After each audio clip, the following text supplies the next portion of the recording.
My name is Richard, and as an economic analyst with over 2 decades of experience, I need to share something alarming that's unfolding right before our eyes. December 11th, 2025, silver prices have reportedly surged to approximately $63 per ounce, levels we haven't witnessed in modern trading history. We're looking at what industry experts describe as roughly a 113% increase in just 12 months. But here's my analysis of why this surge is fundamentally different from typical commodity rallies. This appears to be strategic maneuvering, not just market dynamics. When I examined historical patterns, I discovered 3 eerily similar situations. In each case, the dominant economic power faced serious decline every single time. Let me explain what I believe China executed on October 30th, why this impacts your daily existence, and 3 critical developments you must understand before January 1st. According to multiple trade reports, late October 2025, China's Ministry of Commerce announced new export control measures on silver. Starting January 1st, sources indicate that silver exports will require government approval. We're discussing export quotas, licensing requirements, and what they're calling national security reviews. My interpretation? China now holds significant leverage over global silver distribution. Market response was immediate and dramatic.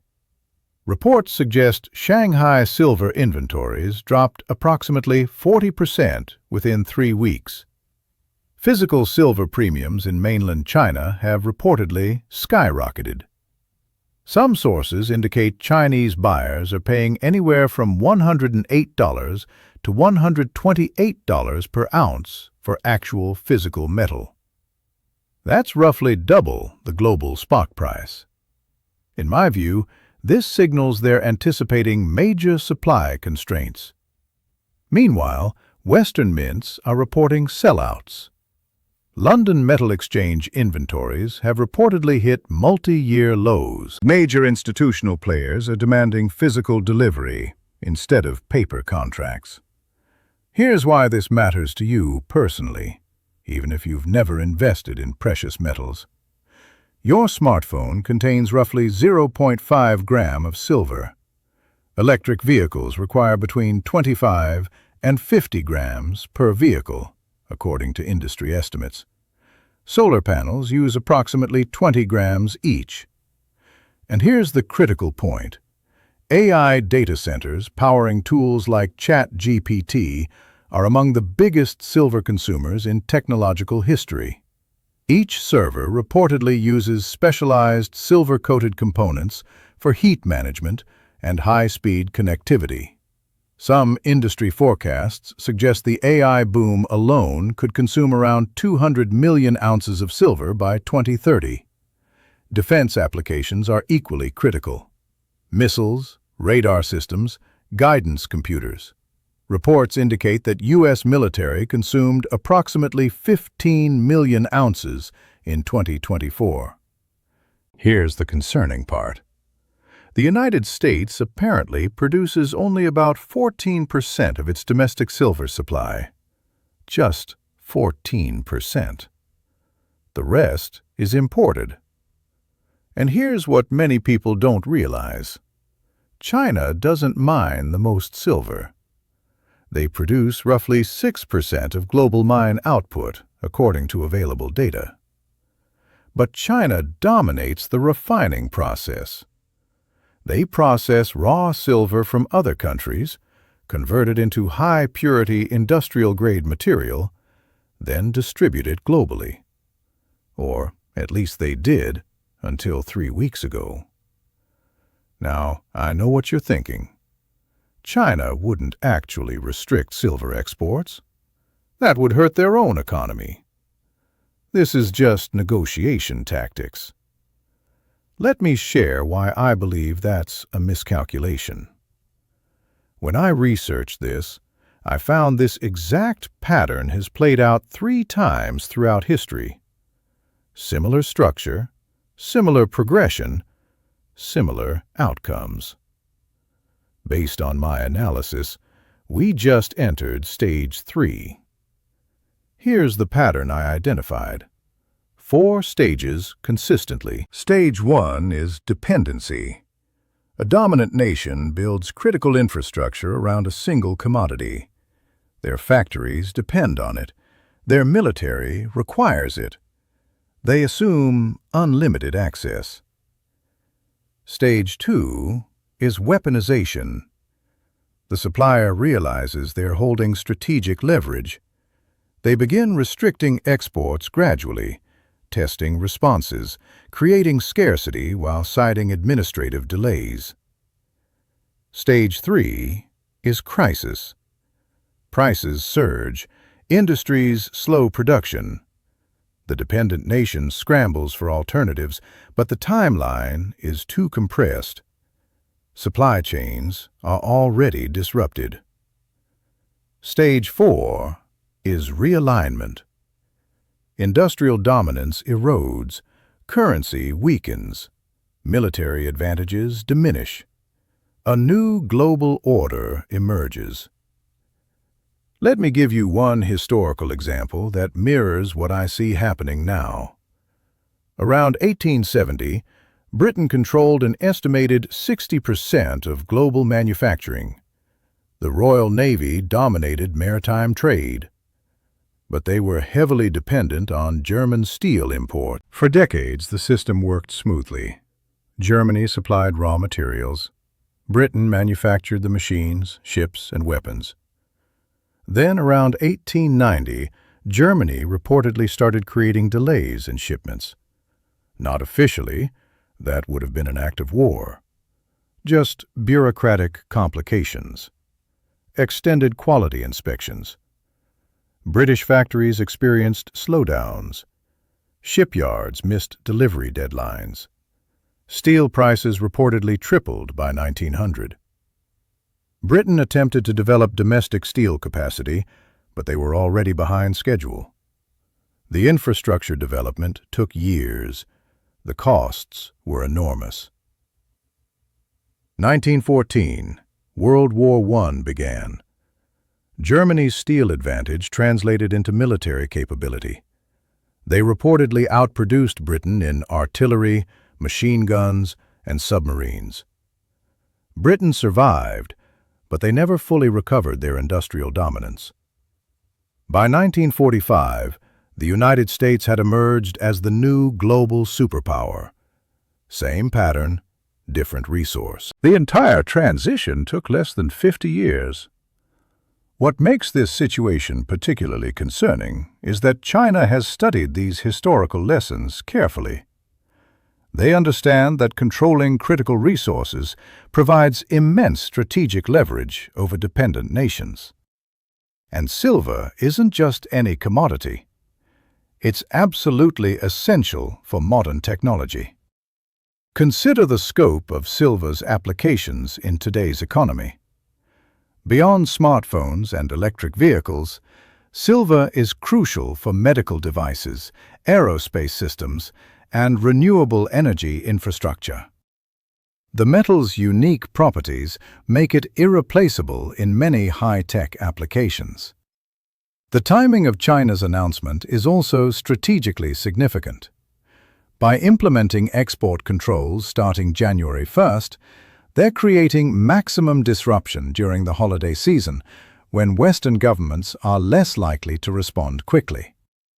This gives China additional time to consolidate their position and test international reactions. Moreover, the 40% drop in Shanghai inventories within just 3 weeks demonstrates how quickly physical markets can be manipulated when export restrictions are implemented. This isn't gradual market evolution. This is rapid strategic positioning. What worries me as an economic analyst is that most Western policymakers don't seem to grasp the full implications of China's move. They're treating this as a typical trade dispute, when it's actually a fundamental challenge to American technological supremacy. The United States built its post-World War II dominance partly by controlling access to critical resources like oil through the petrodollar system. Now, China is using the same playbook with materials essential for 21st century technology. Here's what fascinates me about this situation. China learned this lesson through direct experience. Around 1800, China was the world's largest economy. They produced everything Europe desired: silk, porcelain, tea. But China demanded payment exclusively in silver. By approximately 1830, China had reportedly absorbed roughly 50% of global silver production. This created a severe problem for Britain. Their silver reserves were depleting. Their economy was hemorrhaging wealth eastward. So Britain found an alternative solution: opium. They flooded China with opium from India, reversed the silver flow, turned China's surplus into deficit. When China attempted to stop it, Britain invaded. The Opium Wars. China lost. They were forced to open ports, cede Hong Kong, and accept European dominance for over a century. But here's my key observation. China never forgot that historical lesson. They're not repeating the same mistakes.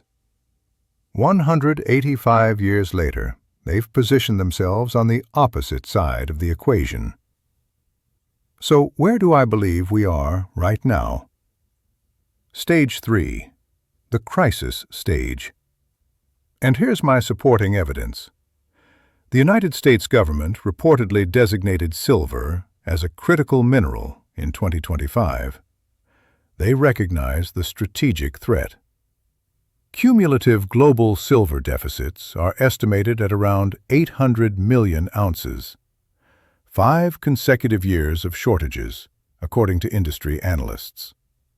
Production reportedly can't keep pace with demand. Here's the structural issue.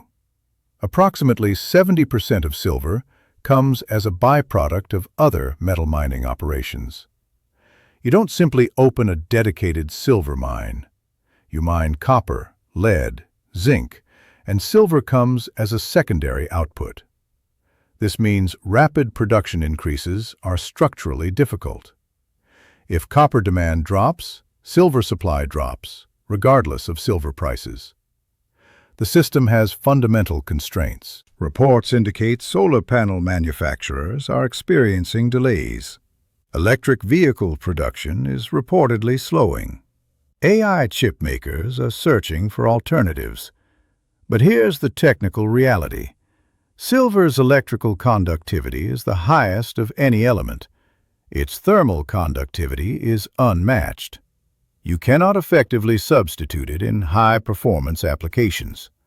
Not for military systems, not for AI infrastructure. The Pentagon understands this. Defense contractors understand this. Silicon Valley understands this. And I believe China understands that they understand. Industry analysts are forecasting potential shortfalls exceeding 200 million ounces in 2025. That's approximately 15% of annual demand. Simply unavailable. Current price is around $62 per ounce. Deutsche Bank's public forecast suggests approximately $65 by end of 2026. Bank of America's analysts have similar projections. But here's what I'm hearing isn't being said publicly. If China maintains these restrictions, if deficits compound, some analysts are privately discussing $75 to $100 per ounce. Not in 10 years, within 18 months. So what happens next? In my analysis, there are only 3 realistic options. Option 1. The U.S. pays whatever China demands. Prices surge, industries pass costs to consumers. your smartphone becomes more expensive. Your electric vehicle costs more. Your electricity bill increases because silver is embedded in modern infrastructure. Option 2. The U.S. sources silver elsewhere. They pressure Mexico, Peru, Canada, Australia. But these countries are reportedly already at maximum production capacity, and China can outbid them with an estimated $3 trillion in foreign reserves. Plus, China controls the refining infrastructure. Raw silver ore requires processing. Option 3. The U.S. builds domestic refining capacity. This is the only sustainable solution in my view. But it takes years, perhaps a decade. Permits, environmental reviews, construction, testing. By then, China has potentially locked in industrial advantages. Their AI infrastructure could be superior, their green energy grid more advanced, their electric vehicle fleet larger, and the United States is playing catch-up with higher input costs. Remember the historical pattern? Britain attempted to build steel capacity after depending on Germany. Too late. The U.S. is attempting to secure silver after depending on China's refining network. History suggests the timeline is compressed. So what should you do with this analysis? 3 specific recommendations. First, understand the timeline. China's export controls reportedly take full effect January 1st, 3 weeks from now. I expect prices could potentially hit $70 per ounce by March, possibly higher. If you're in industries dependent on silver, electronics, solar, automotive, consider factoring this into planning now, not later. Second, recognize the divergence happening. Physical silver and paper silver are splitting. Chinese buyers are reportedly already paying roughly double the paper price for actual metal. That gap represents a fundamental disconnect between futures contracts and physical reality. When that gap potentially closes in Western markets, and I believe it will, the price adjustment could be severe and sudden. Third, watch developments in the next 90 days. If China follows through with strict enforcement in January, if inventories continue declining, if more countries begin hoarding strategic reserves, that would confirm we're locked into Stage 3. At that point, the window for easy solutions closes. Here's what I believe you need to understand. This isn't just about one commodity. In my analysis, China is testing whether the United States will respond decisively. If Washington does nothing on silver, I expect Beijing moves to the next critical mineral: rare earths, tungsten, antimony, cobalt. This appears to be a systematic campaign to control the supply chain of the 21st century economy. Silver might just be the opening move. China spent 2 centuries watching the West control critical resources, watching Britain dominate steel, watching America dominate oil, watching the dollar dominate trade. Now they're potentially reversing the dynamic with silver, with rare earths, with everything that powers modern technology. And the United States appears to be reacting late. Let me share what I've discovered about the current situation that's not being widely discussed in mainstream media. The physical market is completely disconnected from paper trading. While spot silver trades around $63 per ounce on futures markets, actual physical delivery in China is reportedly commanding $108 to $128 per ounce. This represents a premium of 70% to 100% above paper prices.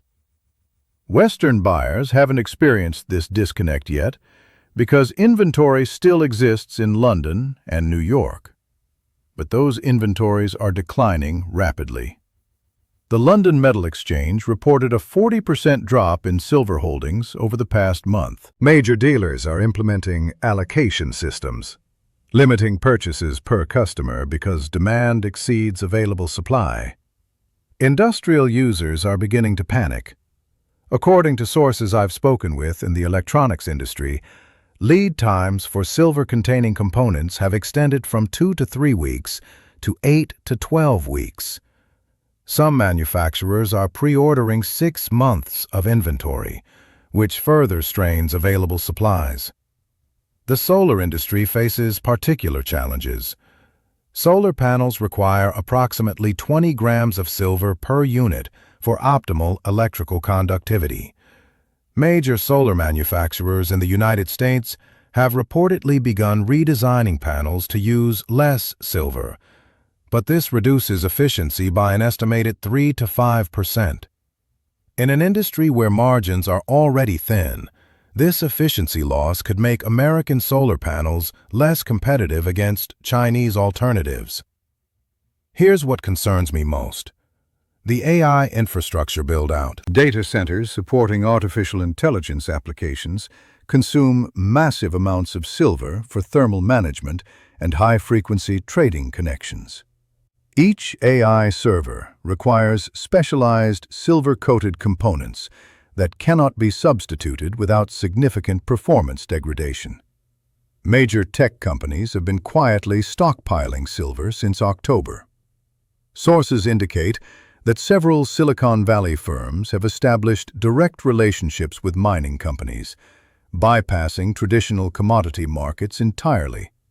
They're essentially hoarding physical inventory because they understand the strategic implications. The defense implications are equally serious. Modern military systems, from guided missiles to radar installations, depend heavily on silver's unique properties. The Pentagon reportedly consumed 15 million ounces in 2024, and that number is projected to increase with advanced weapons systems requiring more sophisticated electronics. But here's the strategic problem.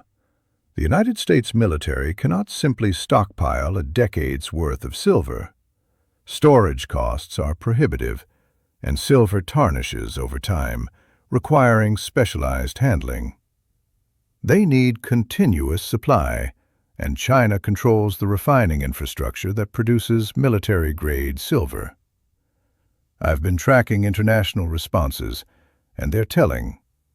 Japan announced a strategic metals reserve program in November. South Korea is reportedly negotiating long-term supply contracts with Australian mining companies. European Union officials have quietly designated silver as a critical raw material requiring supply chain diversification. Meanwhile, China continues expanding its position. Recent satellite imagery suggests they're constructing additional silver refining facilities in Shandong province. Industry sources indicate these facilities could process an additional 50 million ounces annually, but they're designed for domestic consumption rather than export. The economic implications extend beyond immediate supply concerns. Silver's role in renewable energy infrastructure means that China's export restrictions could slow the global transition to clean energy. Wind turbines, solar panels, and electric vehicle charging stations all require significant amounts of silver. If silver prices reach $100 per ounce, which some analysts now consider possible within 18 months, it could add thousands of dollars to the cost of electric vehicles. This would undermine government incentives promoting EV adoption and potentially delay climate change mitigation efforts. From a geopolitical perspective, this represents a masterful strategic move by China. They've identified a critical choke point in the global economy and positioned themselves to control it. Unlike oil or natural gas, silver cannot be easily substituted in high-tech applications. The physics of electrical conductivity cannot be negotiated or compromised. The historical parallel is striking. Britain's dependence on German steel in the late 19th century created vulnerabilities that ultimately contributed to their decline as a global superpower. The United States now faces similar vulnerabilities with Chinese silver refining capacity. What should you watch for in the coming weeks? First, monitor physical premiums in Western markets. If the gap between paper and physical prices begins widening significantly, it signals supply shortages is spreading beyond China. Second, watch for industrial announcements. If major technology or automotive companies announce production delays or product redesigns, it confirms that silver shortages are affecting real economic activity. Third, observe government responses. If the United States announces strategic silver stockpiling or fast-tracks domestic refining projects, it acknowledges the severity of the threat. My analysis suggests we're at a critical inflection point. China has demonstrated they can disrupt global supply chains for strategic materials. The question is whether the United States will respond decisively or continue reacting to Chinese initiatives. An estimated 800 million ounces missing from global markets. 4 historical stages of resource dependency. We're apparently in stage 3. The pattern seems clear, the timeline is established, and January 1st is just 3 weeks away. In my view, this is about more than silver prices. This is about who controls the supply chains that power 21st century technology. And right now, China appears to be winning that competition.